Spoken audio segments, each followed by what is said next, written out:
सांबा रगब्रोटिया गुज्जर कस्बे के लोग अभी भी कई सरकारी सुविधाओं से वंचित हैं। शहर की ओर जाने वाली सड़क की जर्जर हालत के कारण लोगों को गंभीर समस्याओं का सामना करना पड़ रहा है।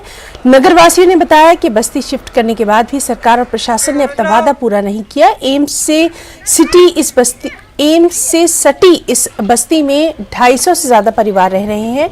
हाल ही में हुई बारिश के बाद एम्स से निकलने वाला पानी पूरी बस्ती में आ रहा है, जिससे बस्ती को काफी नुकसान हुआ है। सर, अगर बारिश हो इधर तो बच्चों को स्कूल जाने में भी दिक्कत होती है। तो जो बारिश का पानी है वो भी घर के अंदर ही घुसता है। कोई तो दरवाजे से आ जाता है, कोई ऊपर से आता है। और जो बाथरूम है वो भी नहीं है इधर, तो इसकी वजह से गंदगी बहुत फैल रही है। तो इसकी वजह से बच्चे भी बीमार होंगे हमारे। और इतनी बड़ी अच्छी इमारत के साथ इतनी गंदी बस्ती हो तो वो एक हमारे लिए भी एक शर्म की बात है। एडमिनिस्ट्रेशन के लिए भी एक सवालिया निशान इन पे उठता है।